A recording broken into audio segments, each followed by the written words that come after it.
Boa tarde, boa tarde a todos e todas. Vocês me ouvem bem? Sim. Pronto. Então, sejam bem-vindas e bem-vindas, né? Estamos começando hoje a nossa terceira mesa do nosso ciclo de debates online sobre prevenção ao suicídio. Eu me chamo Rafael Matos, assim como o Wesley falou. Atualmente estou enquanto discente de psicologia e estou aqui hoje representando o curso de psicologia da UniFG. Eu gostaria agora de saudar o nosso palestrante, Geraldo Benevides, né? Hoje nós vamos falar sobre sinais de alerta. Será que estou ao lado de alguém que está com suicídio? Agora eu vou passar a palavra para ele, mas antes eu vou apresentá-lo. Geraldo Benevides, ele é psicólogo por formação, dentre outras formações, é especialista em psicologia e orientação vocacional profissional, atua como psicoterapeuta, como orientador vocacional, no processo de desenvolvimento humano e empresarial, atuando como consultor organizacional em empresas aqui em Guanambi e também na região. Geraldo, eu vou passar a palavra para você agora. Você terá em torno de 30 a 40 minutos para a explanação do tema e logo em seguida a gente abre para as possíveis perguntas. Ok. Tá me ouvindo bem? Estou te ouvindo bem. Ótimo. Boa tarde, Rafa, muito obrigado. Boa tarde, pessoal. Uma satisfação estar aqui nessa tarde, nesse convite que foi realizado, né, pelo JEPS, pelo curso de Psicologia UniFG, e nós vamos tratar desse assunto. Se estiver um pouco baixo, você pode estar sinalizando, viu, Rafa? Eu gostaria desse feedback. Eu vou estar compartilhando o slide. Interessante que se alguém desejar falar, pode abrir o microfone ou deixar perguntas, né? Acho que vai ter um momento mais final para a gente estar falando. É isso, Rafa? Isso mesmo, é. Então, Pode deixar que eu vai- vou te auxiliando aqui durante o processo. pronto, ótimo. O slide está aparecendo aí? Tá, sim, tudo certo. Estou vendo perfeitamente. Então, como o Rafa já disse, nós vamos falar sobre sinais e alertas relacionados ao suicídio e falar sobre sinais de alerta, falar sobre esse momento, né, que estamos vivendo, que é o mês de Setembro Amarelo, que estamos ainda aí quase finalizando a respeito dessa campanha que se originou lá, né, a partir do movimento após um evento com um adolescente nos Estados Unidos. A gente vai pensar justamente o ato de existência, de existir. E nessa imagem que eu trago para vocês, né, para todos nós refletirmos um pouquinho sobre esse início, né, esse início de tarde, mas propriamente a nossa existência, o processo no qual nós estamos inseridos, que é viver, né? Então, todos nós estamos implicados a viver em níveis maiores, com objetivos maiores, com determinações maiores, né? E isso vai variar de cada pessoa e cada momento da vida de cada um. Porque até mesmo nós somos seres individuais, singulares, sujeitos, né? Com essa particularidade. Então, nós temos uma história única. É, e eu sempre digo que o CPF, né, nos separa porque não existe um igual, né, a identidade, a nossa identidade. Então, assim, falar sobre nós, falar sobre essa unicidade que é o ser humano. E falar nesse ponto, ao ponto de nós olharmos qual o processo que nós estamos e que caminhada é essa que estamos fazendo. É muito interessante nós observarmos, e eu quero iniciar falando sobre uma história. Conta-se que um jovem, né, que mesmo em meio aos seus amigos, à sociedade, ali, seus 15 anos em média, se sentia muito sozinho e como não, né, como se não pertencesse ao grupo, ao mundo, né, não se via incluído. Até que, né, certa vez ele, né, de tanto questionar a respeito sobre suas questões, se havia sentido na vida, ele começou a perceber a partir dessas experiências que ele, né, foi tendo que a expressividade do sentimento, das suas fraquezas e propriamente a necessidade de pedir ajuda e ouvir, assim como compreender a si mesmo, né? compreender, inclusive, também as pessoas, estavam ali somando aos poucos para atribuir sentido à sua existência, ao seu viver. E esse desejo pela própria vida foi se consolidando e foi aumentando essa energia, esse anseio pela vida, né? Por passar essa trajetória existencial, até então, numa fase crítica da sua vida, parecia totalmente sem sentido. E é justamente o que nós vamos falar, né? Como eu disse, essa campanha, né, realmente remonta lá Estados Unidos, 1994, quando falece esse jovem, Mike M, há 17 anos, acomete um suicídio. Interessante que ninguém percebia, né, os sinais que eles estavam dando. Até então, essa pessoa, né, esse jovem, estava ali com a sua vida normal, né, até mesmo que ele tinha, né, seus hobbies, suas atividades, gostava, né, tinha uma personalidade mais carinhosa, gostava de fazer atividades de mecânica, e ele vai e faz uma pintura, né, de amarelo ali no Monster, né, 68, que é um carro, e aí ele faz essa pintura amarela. E o interessante é que a Setembro Amarelo é uma marca em homenagem a esse rapaz, né, esse jovem que cometeu suicídio, e aí os amigos do velório começam a ter essa atenção, né, de colocar faixas e cartazes trazendo aí em homenagem e alertando, né? E aí vem a OMS, né, Mundial aí da Saúde, e órgãos aqui do Brasil, posteriormente, nos anos seguintes, fazer aí essa consolidação dessa campanha tão conhecida, né, onde aí tem crescido, e nós estamos. Então, Setembro Amarelo origina justamente desse carro que foi pintado de amarelo, um dos sinais fortes, né? Então, dando seguimento, a gente vê a questão do suicídio, ele é tão latente que alguns dados, né, que a gente observa, né, pelo mundo, né, em média de 700 a 800 mil pessoas, né, morrem, né, a cada ano, e a faixa etária é justamente aí média de 15 a 29 anos, né? Por que essa faixa etária? Justamente por conta do nível, né, do nível de oscilação né, próprio do humor que ocorre, né, da fase, do ciclo, da fase da adolescência, da juventude, né, desse processo de maturação. É algo muito comum, né, essa transição da infância para a adolescência, entre todas essas questões aí, dessa construção da identidade de ser quem se é, né? De ser jovem, de ser esse anseio também pelo mundo adulto, aí tem várias questões que eu não quero adentrar. Mas a faixa etária aí, em pesquisa, em dados, eu acho que é muito comum, é muito falado sobre faixa etária, não quero adentrar nessa questão, mas a gente vê aí que 12,6 a cada 100 mil homens, né? E há um número, uma propensão muito grande de homens que acabam, né, realmente morrendo pelo suicídio.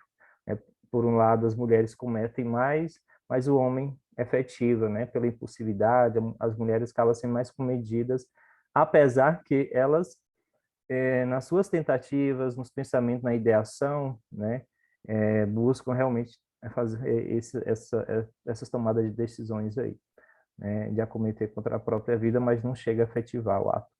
E aí 70% de suicídios no mundo, como caracteriza aí, né, alguns dados que vêm crescendo nos últimos anos. O interessante também é que o suicídio ele é a quarta, né, causa de morte, né, aí seguida acidente de trânsito, tuberculose, né, e violência, né. Então, ela é algo muito sério, né, muito sério de nós sabermos os sinais, de nós darmos atenção para essa vivência. Então, alguns pontos importantes de fatores que aumentam, né, alguns fatores que realmente vão aumentar o suicídio, né, que vai favorecer. Segundo aí dados né, do Conselho Federal de Medicina, aí, da Associação Brasileira, ABP. Então, é abuso sexual na infância, né, experiências traumáticas, a própria alta recente internação psiquiatra, né, e a gente está falando de pacientes com um histórico de saúde mental já pré-estabelecido,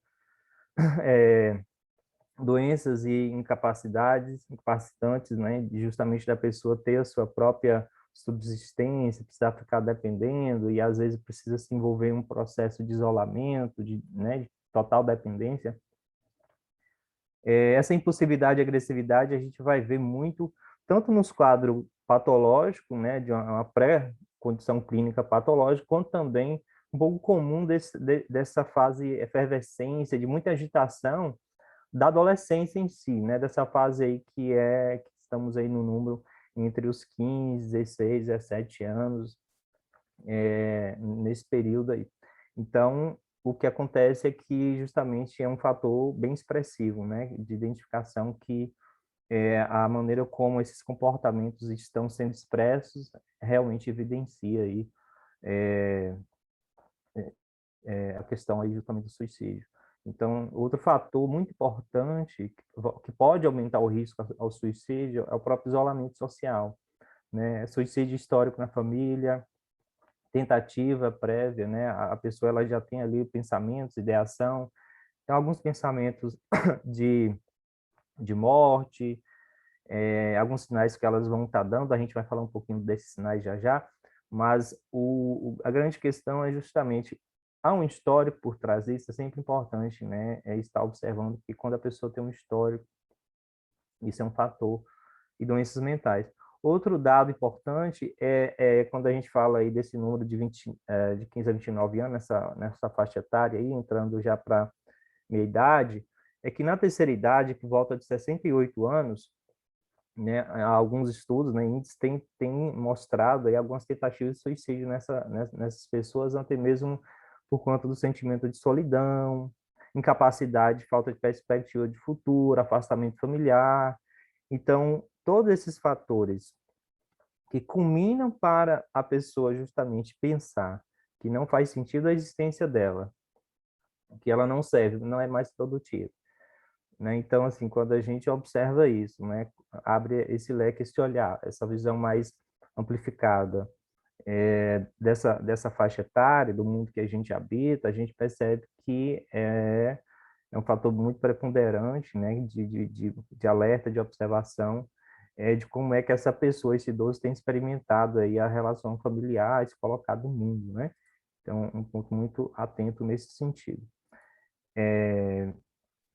Outra questão muito importante que a gente vê né, nesses pontos é que, de fato, uma pessoa que apresenta alguns sinais, né, de cometer contra a própria vida, expressar verbalmente ou corporalmente, através da linguagem, né, tanto verbal quanto corporal. Então, a própria ideação suicida, também conhecida como pensamentos suicidas, né, que é justamente o ato de pensar sobre, ou considerar, ou planejar o próprio suicídio. Inclusive, aí vem através de frases, sejam elas na internet, redes sociais, grupos familiares.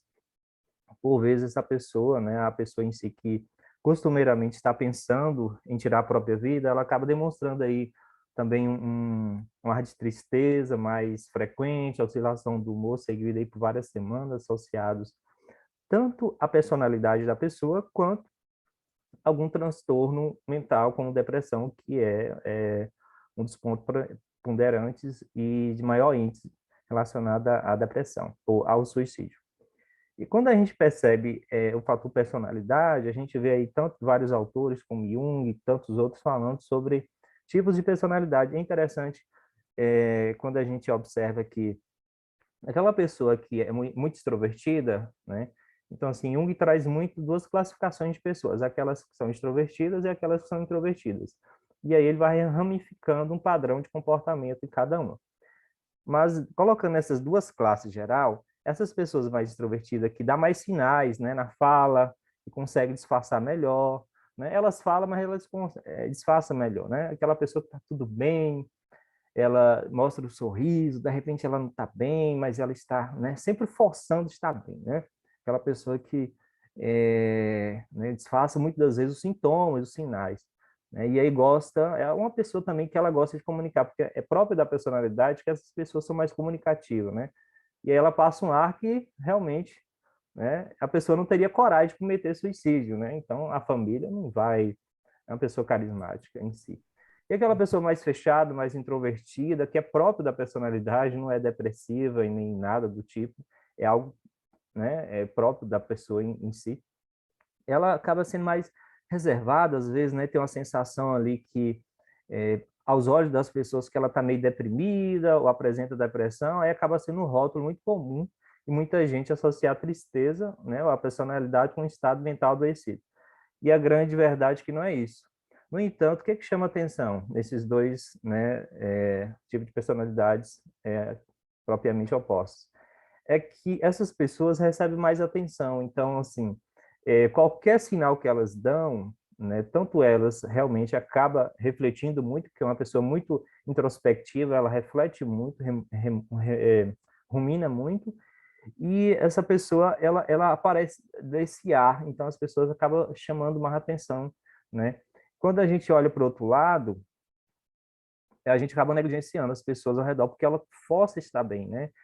Aí eu chamo realmente a nossa atenção aqui, o nosso olhar para justamente com relação a isso, porque de fato essas pessoas estão dando, né, falando, e às vezes é tida como não dada crédito, né? Porque ela fala muito, às vezes é aquela pessoa que está sempre falando. Então, alguns sinais vão variar, né, a partir dessa personalidade, quando eu estou falando aqui, considerando só o fator personalidade, sem necessariamente entrar num quadro mais clínico, né, aí com transtorno prévio. Outro ponto importante que a gente observa, que é esses sinais, né, que, né, a pessoa ela traz, né, algumas expressões e fala, por exemplo, a vida não presta, se eu morresse seria melhor, né? Minha vida não tem sentido, não aguento mais viver assim, em breve não estarei aqui, morrer é menos uma preocupação para meus pais, né? Então a gente percebe que são falas muito assim vistas, mas não dada tanta atenção, mas queira ou não está aparecendo ali no histórico, quando você vai observar ali que a pessoa que registrou nas redes sociais, ou compartilhou com um amigo, né? E aí é muito comum que as pessoas, e a gente vai perceber, isso parece até cômico dizer, mas assim é próprio da cultura, né, de familiares e dessa própria correria em si do dia a dia, quando alguém fala isso, a pessoa parar e falar, olha, para de falar isso, né? Para com essas ideias erradas, e não dá atenção, sabe? Às vezes a pessoa quer chamar uma atenção ali, né? Quer falar, quer ser ouvido, enfim. Ela encontrou o mecanismo de fala dela, né? E aí, ou pais, ou pessoas que eu sempre ouvo, né? Quando a gente vai falar dessa pessoa, gosta de falar, estou cansado de ouvir isso de você, por exemplo, né? Então, assim, são algumas falas realmente que marca muito, né? Isso, essa pessoa que está aí com esse sentimento, né? Com essa falta aí de sentido relacionada a si mesmo. Interessante, eu trago aqui uma dica muito importante, né? Que a gente leva nossos consultórios, do atendimento com pessoas, né? E até mesmo no dia a dia a gente precisa exercitar isso, porque isso é muito comum na clínica terapêutica, mas a gente realmente precisa, né, trazer isso para as nossas relações.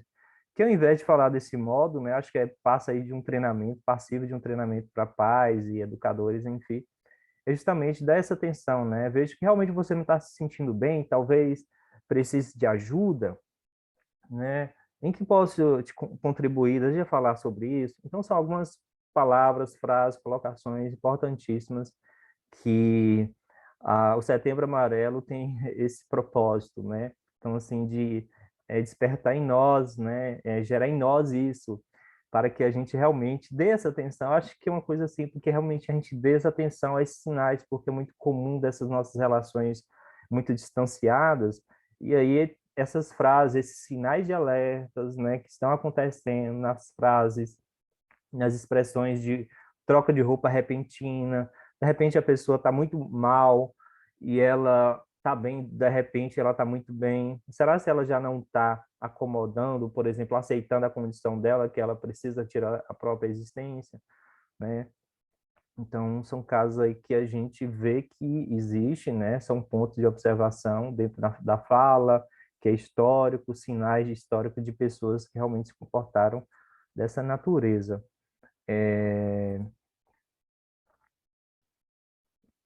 outro fator importante quando a gente está relacionado a isso é quando nós estamos trazendo em questão aqui a questão das relações interpessoais, que realmente vai fortalecer ou, por outro lado, vai fragilizar. Mas vamos olhar para o ponto que realmente as relações é o grande ponto, chave de fortalecimento para fomentar justamente os fatores de, não de risco, mas os fatores protetivos, né? Então, a gente vai ver os fatores protetivos em seguida, mas a base disso, desses fatores protetivos, né, é justamente as relações interpessoais que se constroem. E aí tem um autor muito bacana aqui, eu trouxe 3 autores, o Viktor Frankl, muito conhecido na academia, o Carl Roger, o Henri Wallon. O Viktor traz uma experiência do campo de concentração, e ele traz justamente uma vivência onde pessoas que realmente perdiam o sentido da vida no momento que elas estavam passando por um alto grau de sofrimento, sabia que ia morrer, então elas preferiam tirar a própria existência, a vida, do que passar pelo sofrimento, pela dor, né, de ser executada ali, estar na câmara de gás. Então, o horror pela morte era pior, era maior do que a própria perspectiva e anseio da possibilidade de viver. E aí ele percebe isso porque algumas pessoas realmente não, né, ele como psicólogo, médico ali no campo de concentração, também junto às pessoas, né, enclausurado naquele local, presa junto com as outras pessoas, observa e começa a perguntar, a fazer esse questionamento, e essas pessoas que não fazem, não acometem contra as suas próprias vidas e nem, né, tentava, começa a dizer, né, que ela deixou um familiar, deixou um marido, deixou uma esposa, deixou um filho, deixou alguém querida. Então, assim, ele traz no livro, né, muito conhecido e disponível, justamente essa ideia, essa perspectiva, né, de vida, né, encarada pelo valor atribuído à experiência vivida e desejada, porque de fato a experiência estava fortalecendo, né, o significado para que aquelas pessoas passassem por tudo aquilo e ainda encontrassem sentido para continuar existindo, mesmo que no outro dia talvez elas nem existissem mais.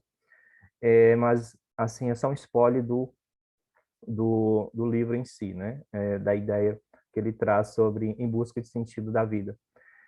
E aceitação através das experiências potencializadora de mudança de crescimento que vem aí de Carl Roger, né?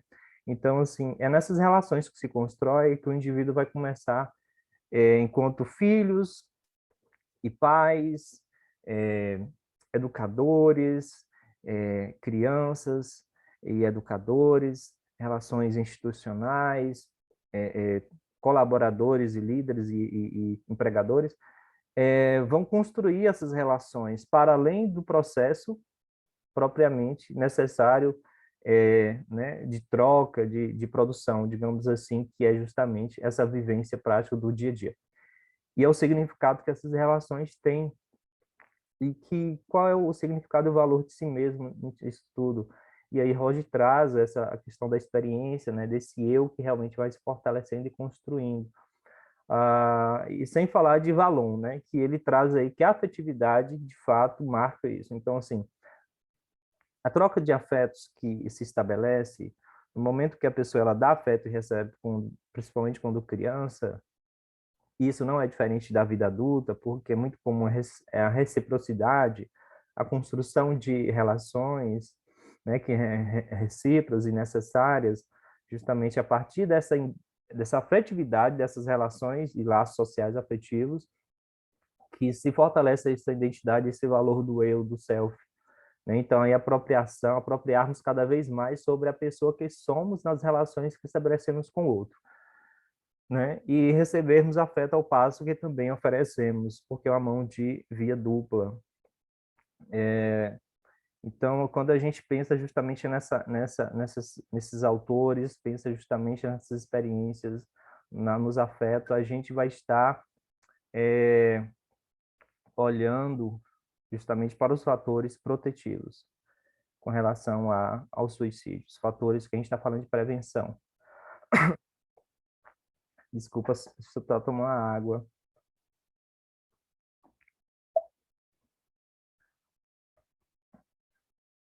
Os fatores protetivos aí elencados pela Associação Brasileira de Psiquiatria e o Conselho Federal de Medicina, pessoal, é algo que nos dá justamente esse start de olharmos, né, o quanto aquilo que vivenciamos realmente está funcionando, e também é um alerta, será se realmente estou tendo isso?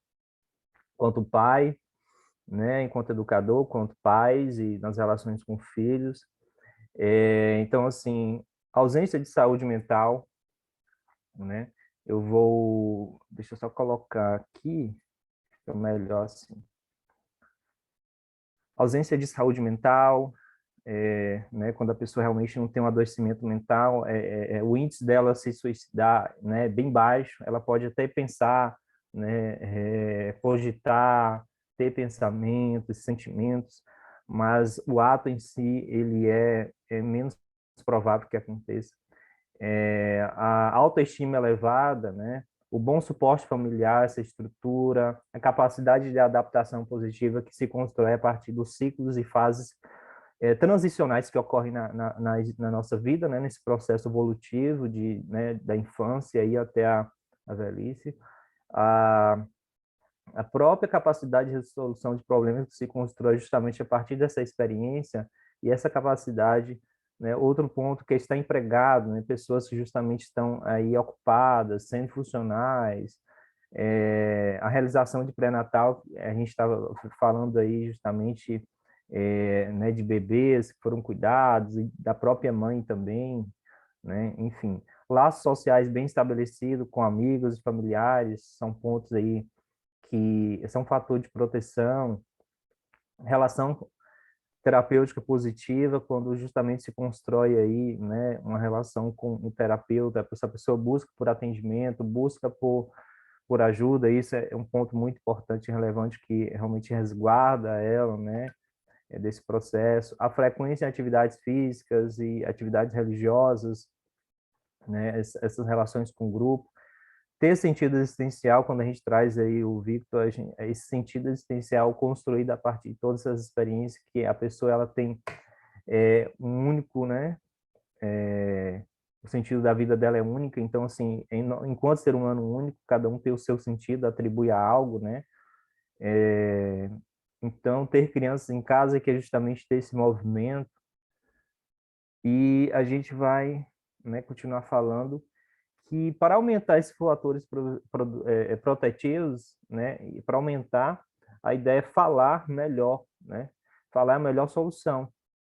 Então, quando a gente está observando sobre justamente todas essas questões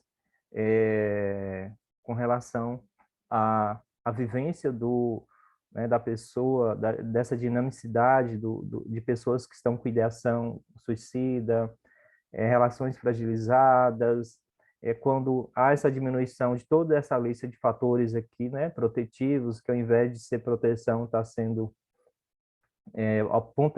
potencializando os fatores de risco, né, realmente precisamos estar alerta, né?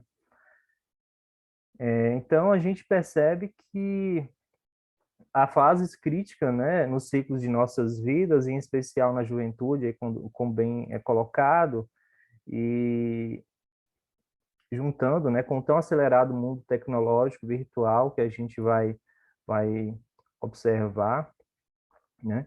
E aí a gente vai ver que os fatores que realmente nos colocam em questão é justamente aumentar o contato, né, com os familiares e amigos. Então, se de fato é um dado científico, né, trazido aí pela Associação Brasileira, né, de Psiquiatria. Então, assim, o que podemos fazer para aumentar esses contatos com os familiares e amigos, né? O que que a gente pode tratar nessa questão toda, né? Então, ser afetuoso, dar apoio necessário, levar a situação a sério e verificar o grau de risco, né? Perguntar sobre as tentativas de suicídio ou pensamentos anteriores, envolvimento em atividades religiosas, justamente essa pessoa, né, está passando por essas experiências religiosas ou espirituais. Reduzir ou evitar o uso próprio de drogas, né, álcool e outras drogas que realmente traz isso, né? Potencializa esse fator de risco, assim como também algo extremamente importante que é dispor, né, para a conversa, né, para o diálogo. Então, se dispor para conversar sobre a dor, porque existe uma dor latente em meio à crise, em meio à falta de sentido, em meio a tantas questões que, né, acometem com o indivíduo. E quando a gente está falando disso, é algo interessante que um sábio, né, Salomão, ele viveu na antiguidade, ele traz justamente que uma fala dele, né, ele diz assim: pois o abrigo da sabedoria é como o das muitas riquezas, né? Todavia a vantagem do saber é esta: a sabedoria tem o poder de preservar a vida de quem a possui. Sendo assim, né, ele orienta: sendo assim, afasta o teu coração do desgosto e ansiedade, para de fazer o teu corpo sofrer. E aí ele traz que, pois, a juventude e o vigor da mocidade passa muito rápido, e a gente está vendo, né, justamente esses dados nesse período. Quando ele traz isso, a gente vê o quanto nós somos responsáveis e corresponsáveis, né? Tanto pela minha própria existência e por que não dizer pela existência do outro, né? Quando a gente está observando os sinais que as pessoas estão dando, né? Quando a gente está mais atento, estamos aqui utilizando esse saber. Então, assim, quando ele traz aqui, a sabedoria tem o poder de preservar a vida de quem a possui, sendo quando ele fala a sabedoria tem o poder de preservar a vida. Então, o que que é sabedoria? É justamente o fato de você ter um conhecimento, que ele fala a vantagem de saber, do saber, ou seja, a vontade de saber alguma coisa, a vontade de conhecer. Então, a vontade de nós estarmos aqui conhecendo e sabendo a respeito de Setembro Amarelo, todas essas questões que envolvem relações humanas e existenciais, de algum modo produzir em nós um grau de sabedoria a fim de que a gente realmente tenha esse olhar, né, mais preservativo, né, no sentido de ajudar o outro, né, para que evite justamente e a gente se posicione a esse favor, assim como também a gente reflita e considere a nossa própria existência, né, justamente nesse momento que a gente está vivenciando, porque em meio a esse mundo totalmente tecnológico, o que que a gente vê? Né? A gente vê justamente a necessidade, né, de, enquanto pais e filhos educadores, tanto empresas e colaboradores, se aproximarmos. Por quê? A fim de fazer jus o que é a arte mais simples e rico nesse mundo, né? Que é o contato com o outro. E esse contato com o outro está tão fragilidade, né? Está tão fragilidade, perdão, fragilizado, né? Esse contato que parece que o olhar, né? Aí tido, inclusive, maior com o outro, e a gente está olhando mais com os olhos, né? Diretamente nos olhos, e a gente vê que esse olhar está sendo direcionado para uma tela nesse mundo tecnológico, que tem a sua vantagem, esse mundo tecnológico, mas o quanto esse mundo tecnológico nos distancia, mesmo estando um do lado do outro, pai, filhos e amigos, né? Então,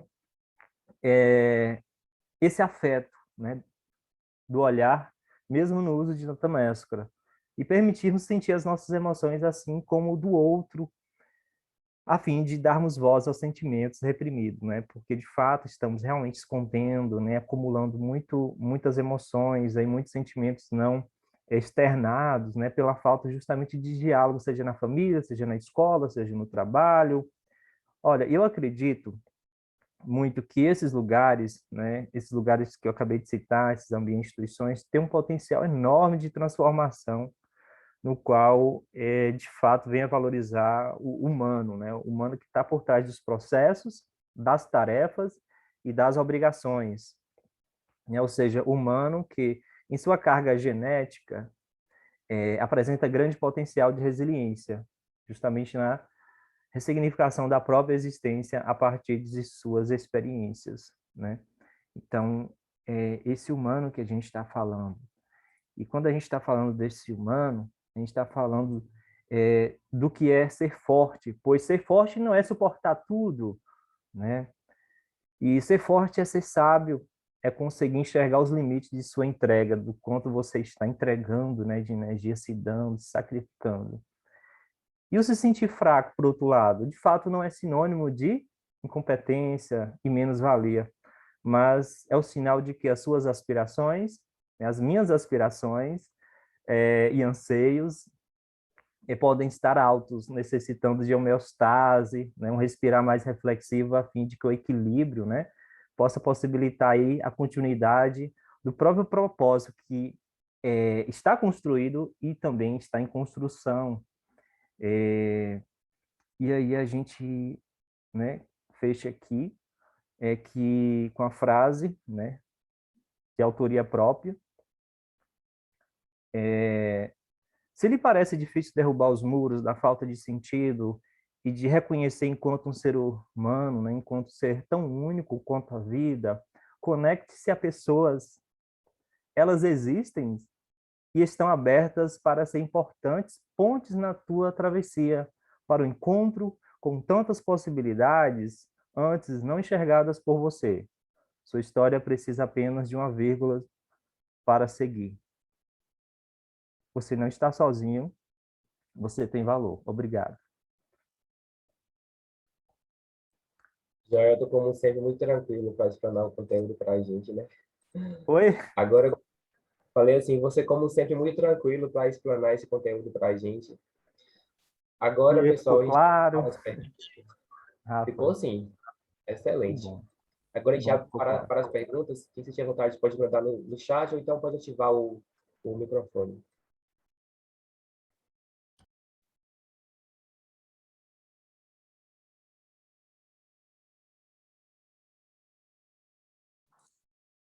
Joelton, queria te parabenizar pela explanação boa. E eu sei que você tem direcionado sua carreira aí para psicologia organizacional, tem estudado isso de uma forma um pouco mais intensa nos últimos tempos.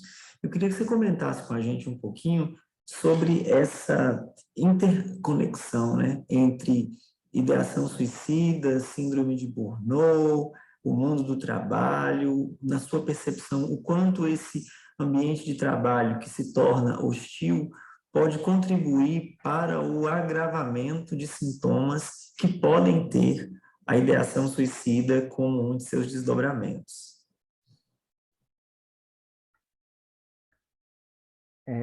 Ok, Wesley. Eu vejo que você traz realmente praticamente duas perguntas, né, contextualizadas, trazendo o mundo justamente do trabalho. Né, eu poderia resumir como um grande campo, né, que realmente traz um potencial adoecimento. A gente falar justamente de risco, né, de adoecimento mental, emocional, a partir aí justamente do burnout, né, que é um adoecimento justamente vindo do excesso de atividade, desse mundo justamente competitivo, de metas e essa efervescência emocional que justamente é nos cobrado. Quando nós estamos olhando a perspectiva justamente do suicídio né, em todas as esferas, estamos olhando ela dentro das instituições de trabalho, sejam elas aí hospitalares, universitárias, organizacionais e de empresas, né, de grandes organizações, a gente pensa justamente o quanto existe de espaço que promovem, né, essa escuta, essa fala do outro. E a gente percebe que eu faço um adentro dentro da pandemia, né, a experiência, a vivências de empresas que se ressignificaram, né, e reinventaram nesse sentido. Por quê? Porque eles perceberam justamente o quanto havia de necessidade, tanto que foi uma obrigatoriedade posta pela pandemia, de que realmente precisava fazer esse controle, ouvir a liderança, né, que é muito cobrada, a liderança é muito cobrada por resultados, cobrado para conduzir toda a equipe, recebe muita pressão.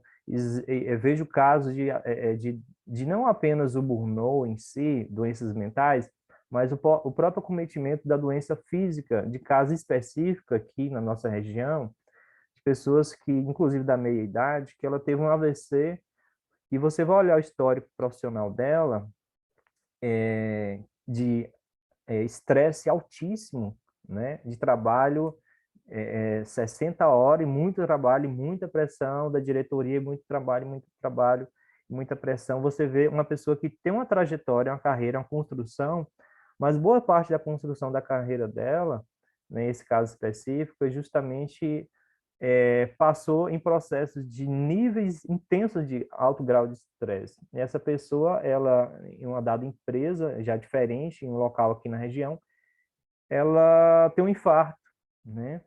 E ela tem um infarto no hotel, no quarto de hotel sozinho, e a família dela estava toda em outro estado. Então, essa família recebeu o corpo, e ele estava trabalhando, né?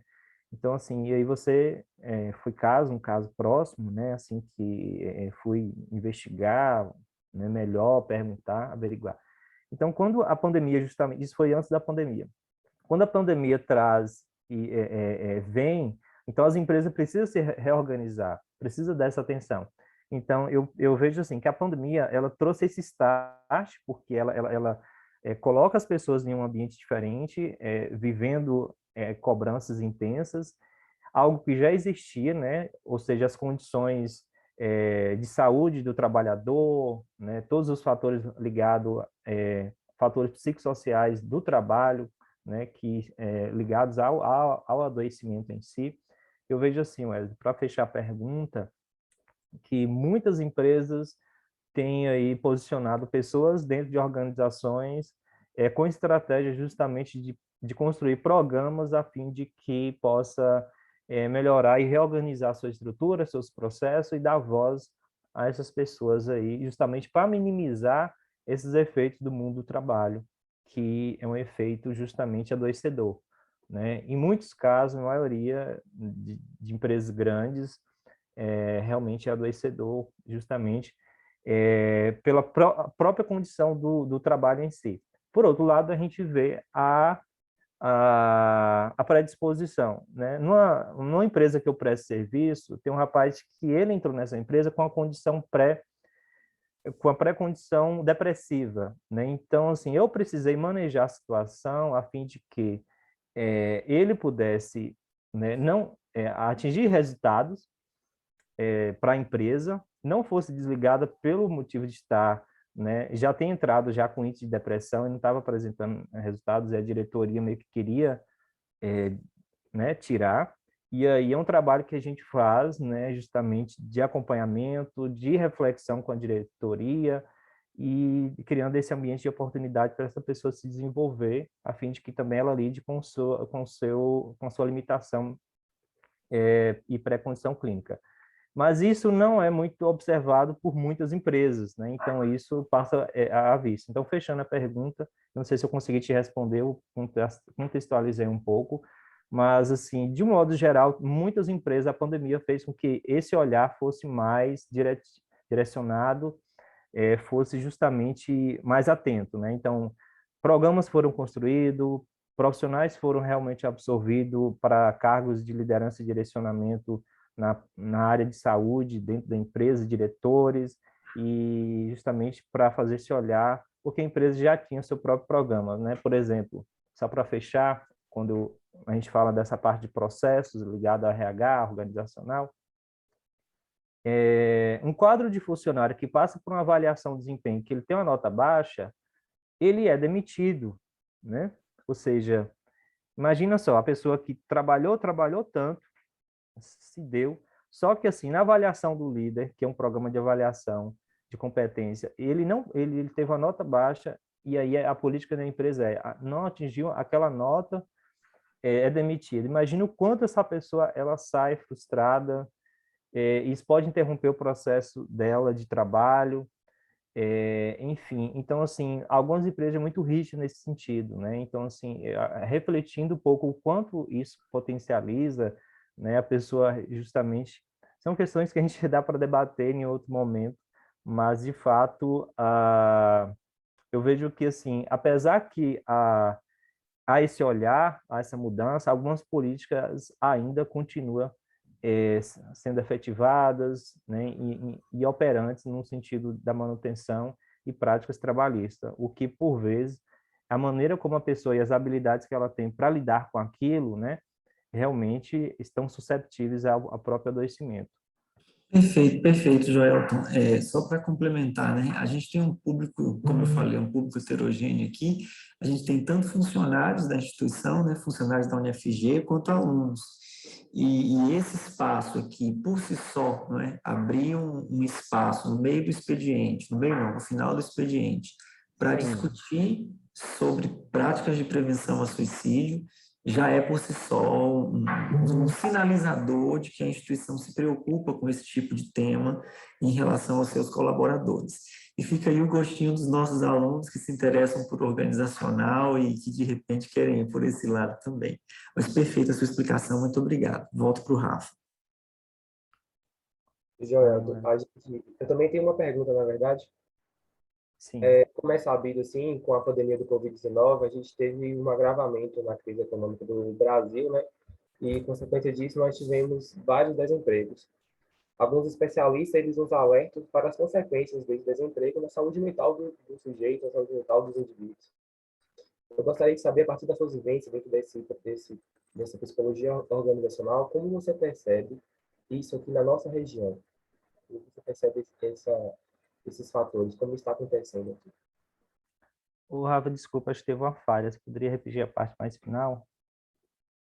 Posso sim. Na verdade, como eu te falei, com esse agravamento Sim, da pandemia do Covid-19, a gente teve um agravamento na crise econômica do Brasil e, consequentemente, nós tivemos vários desempregos. Alguns sim. especialistas vêm nos alertando, né, que esse desemprego vem agravando a saúde mental desses sujeitos. Aí eu perguntei o seguinte, Sim. a partir desse ponto de vista, a partir do seu ponto de vista, na verdade, eu gostaria de saber como você percebe isso aqui na nossa região, a nível de Guanambi mesmo.